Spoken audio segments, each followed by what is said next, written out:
Hey, Magic fans, welcome back. This is your captain speaking here on Captain Clyde's MTG, and today we have some investment video information until the box opening series starts. God, I hope it comes in on Saturday. Schedule for the box opening series is going to be starting on Sunday. Honestly, some things don't get delivered on Sunday, so I don't know how good that's going to be, but we're going to try to at least start it Monday or Tuesday. Cross your fingers that all those cards show up on Monday, Sunday. Actually, tomorrow. I'll show up tomorrow. Why not? So, with that said, today we're going to review Ravnica Allegiance. Is it worth to invest in the sealed product? So, before we get started, guys, remember like, subscribe, hit that notification bell, comments down below will feed that YouTube algorithm to help support the channel. Smash that subscribe button. We're trying to get to 1,000 people, and I really would appreciate any support you can give to that. And thank you for your time. Now, if you've done everything you can to support the channel already by subscribing, you can also help out by going to the links in the description, checking out the eBay store, the Patreon, or just hitting up the email and seeing what's up in my neck of the woods. So, without further ado, let's talk about Ravnica Allegiance. So, for those of you who don't know, this is Ravnica Allegiance. This is the third Ravnica set to come to Magic the Gathering. And like most Ravnica sets, it's pretty good, just in general. I mean, it's Ravnica, guys. How could you not like it? But with that said, just from flavor, let's look at how it actually performed throughout the years. So it came out around 219, and it always gets skewed here in the front, guys. But you can see on average, this was going for about $90 a box. This is also cheaper back before the big inflation thing. It stayed at 90 for quite some time, dropped around to the 80s. It got to 75. This is a really bad time for this. Is when the coof pandemic was hitting. Everything took a slump. I don't doubt these are $75 boxes one bit. We started coming out of it with Ikoria, but they only went back up to the normal price, right? These did. I doubt these are this low at this point. If they were, I probably would have bought some.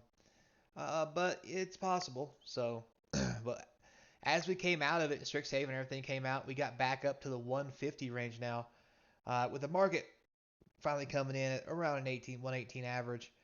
And as it goes across some more until we start getting closer here, you can see it's slowly creeping up to the average market sale. It says 174, 135 for market, 136. This TCG buy list right here is close to the actual market price. We're probably looking about 145. Um, so before we take a look at that though, why is Ravnica Allegiance so good? Well, put it quite simply, there's great cards in this set. Obviously, Shocklands. All three of the Ravnica block sets, when they got reprinted, all came with Shocklands. Shocklands are almost a necessity in almost every format, and they're huge when they enter Standard. They make the mana bases so good, decks so powerful, people just love them. Are they going to print them again? I'm going to have to say probably. Just because they're that good, and their price is still high. It's insane how much these things go for, even with this being the third time they're being reprinted.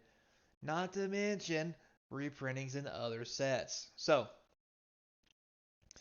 let's take a quick look at what it's like on TCG Player here. So, yep, 147 is the buy, plus 10.99 for shipping. If you go down here, take a look. That is the cheapest. So you're looking at 150, 160 out the door. There is 12 listings for this, for a total of 12, 13, 19, 25, 35. About 42 boxes are listed. That's honestly not very many. And we really get out of the 160 range after about 25 boxes. Now, with that said, that doesn't mean you need to go out and buy these right now. Um, but hey, maybe you do. And the reason I say that are for several reasons. So if you look back here, the price is going up, and it is going to be a good set. And the reason for that is they have very powerful cards, and it was a fun set to draft. People love Ravnica, and the nostalgia of Ravnica will always be there. But I want to call to some attention the fact that yes, this is going up in price. However, if this does take a hardcore spike and gets around the $200, because this set's only 3 years old and these boxes I think are still pretty prevalent in the market, it's going to bring a lot of people out of the woodwork to start selling their boxes uh, to flip them to make 100% profit. And the reason I say that is check out the last video on Double Masters. That's what happened with Double Masters. Nobody listened to them online because nobody cared. People still had them. They were just like, whatever, I'll put them in a closet. Until suddenly one day there was only 4 boxes left online and they're $1,000 a box. So people reinserted in the market. People started trying to cash in, and it dipped back down from 1,000, but it went down from 1,000 to like 750. Yeah, that's $250 down, but in retrospect, that's only 25%. So if this goes down 25% from big insurgence of boxes, that's only going to take it down to 120 right now. Um, so is $20 worth the chance that that'll happen, and you wait for it, or do you just go ahead and buy now and hope it doesn't happen? Like, there's lots of things you could do with that. Me personally, I played during Ravnica Allegiance. I thought it was a great set. I love the set. Lots of good cards in this set. And before I project what I think this will be at price wise at the end of the year, let's take a look at the actual cards inside the set and see what the big deal is. And let's see if the cards in the set are actually priced so that this box is actually inverted or not. So we'll take a look at that. So here are the cards from inside the set. You can see here the biggest card in the set, Smothering Tide. Why is that? Commander. And that's right, this card is $50 on average. Is that not insane? I remember selling this thing for like $2. Boy, am I stupid. Anyway, the foil of this thing's like $70. This is an insane card. And you're almost guaranteed to pull one out of a box. So, I mean, that's making the box cost $80. So, is this box worth 150? 160, 170? Easily, because of this one card that you'll probably get at least one of. Then all the next cards are all your 5 shock lands. One, two, three, four. Oh, there's Stomping Ground.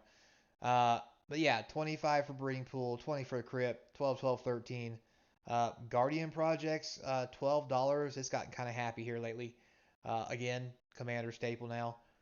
Uh, but once you get to there, those are the only cards that are big money. So if you can't hit your fetch lands, if you get 5 fetch lands, that's $50. One Smothering Tide's 100. That easily gets you close to 175 with the other cards.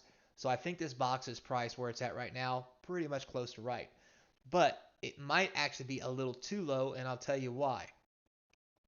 The foil price of some of these are pretty pricey. Now, these foil prices for these aren't that high. It is for Smothering Tide, but if we sneak down here to Rhythm of the Wild, this is an uncommon.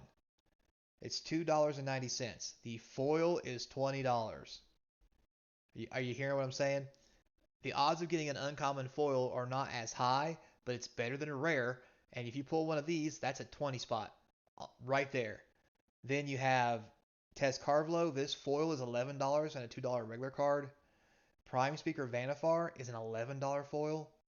Wilderness Reclamation Uncommon, $15 foil. And it just keeps going like that down the list. Electro Dominance, Bedevil, all these foils are $5 to $7. So if you pick a foil almost of any mythic or rare, you're gonna get $5+ out of it.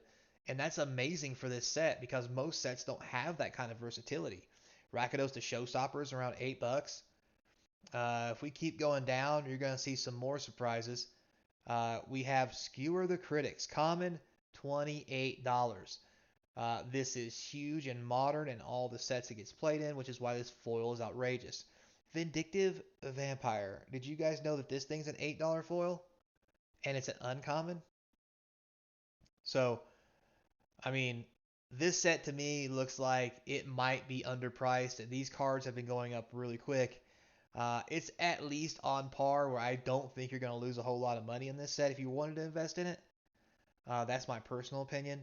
So, going back to this, do I think this box is worth $150 out the door with shipping, mine and tax maybe 160, 170? Yes, I do. I think it is appropriately priced. I think this is going to be a set that's going to continue to grow and go up, regardless of how much there is out there. because this is part of some of that stuff where they were like, oh, it's printed to oblivion. I really think this is, even though it's supposedly printed to demand and all this other silly shenanigans, this box is going to be about 250 by the end of the year, easy. Um, and I say that with some reservations. And the reservations are it could be higher.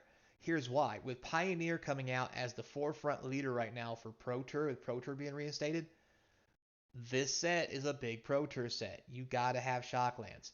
You've got to have the other cards that are in there. They're all good cards for Pioneer. And that might be what's driving the price up of this product right now and making it as high as it is. Because you notice here, the spike was here at the very end here recently, and this is about the time the Pro Tour was announced. So I see this set to continue to go up and grow, especially if Magic as a whole focuses more on Pioneer for the Pro Tour and the Pro Tour qualifiers. So, with that said, is this a good investment? Yes, I think it is. Do I have some? Unfortunately, no. This is before I started collecting boxes. So, shame on me, but hey, it's life lessons and you got to learn some point, right? So, with all that said, guys, thanks a lot for watching. Until next time, be kind, and I hope to see you across from the game table.